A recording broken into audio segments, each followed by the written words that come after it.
like to take closing comments. I'll start with Jerry. You have about 2 or 3 minutes for anything you'd like to talk about. Yeah, I'm a lucky guy in the amazing market. Yeah, and in the right time. I think so. The business and the Chinese in film industry, I think it's just on the track, on the right way, and will be the bright future. But need more patience.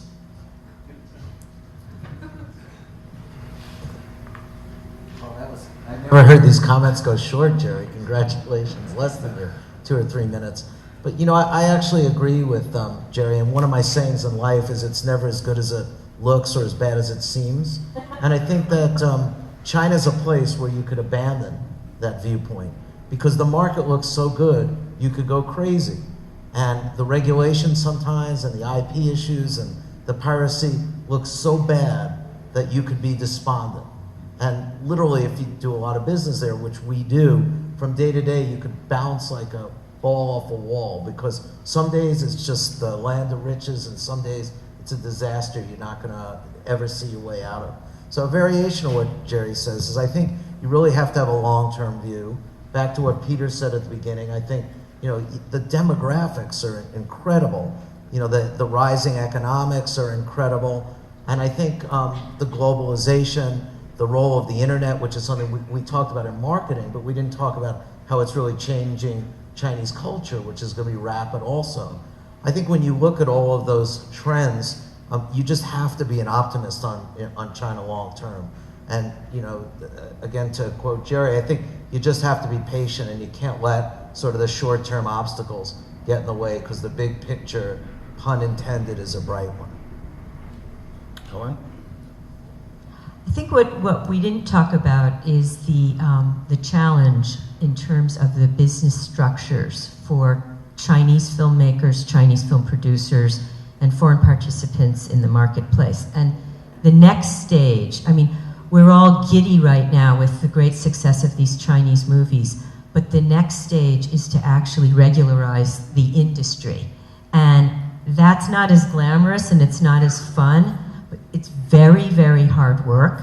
But one of the impediments actually to the export of Chinese movies has to do with the fact that the business structures around those movies, the financing, the chain of title, the copyrights, all of that stuff is random at the moment. And so, unfortunately, although I'm very excited about the industry and I love standing around in the theater, there's a lot of slogging that we're going to have to do with our Chinese partners to bring the industry fully up to speed with what it takes to become global players. And people in China want to do that. They're not shirking from it, but it's just going to be very hard work. Senator Dodd, you have the closing. Well, I think the comments were made were flooding. Peter's comments. Is your mic on? Patience, obviously. It's actually a matter. Senator, is your mic on? Is that up? Can you hear me now? We must have run out of time here. There you go. There you go. Used to happen to me in the Senate all the time.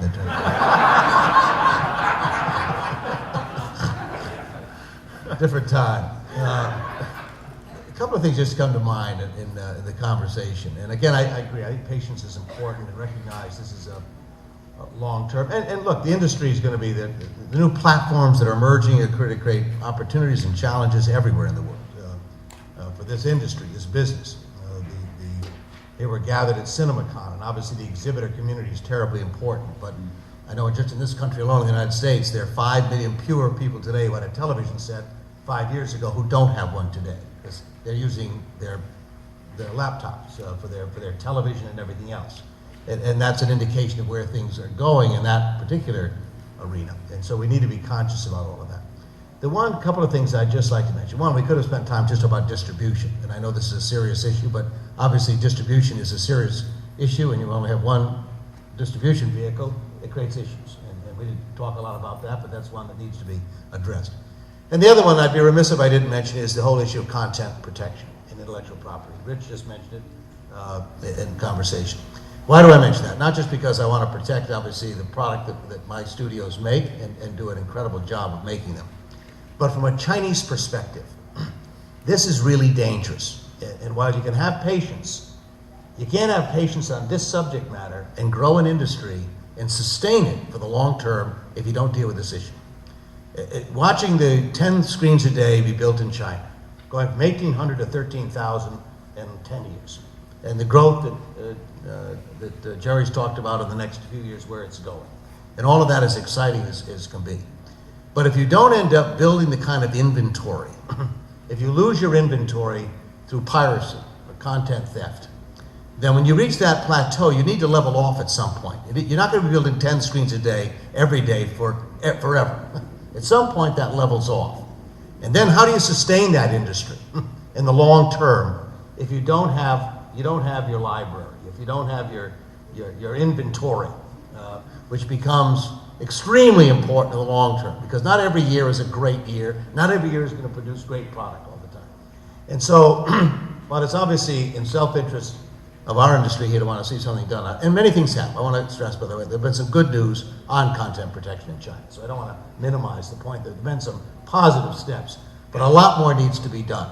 And again, from a Chinese perspective, not to address this issue aggressively could, if you get too patient about this, you could end up doing a lot of damage to the long-term interests of this industry. And so that's an important note we need to keep in mind. Panel, thank you very, very much for being here today, and I thought it was a dynamic discussion. I hope the audience feels the same.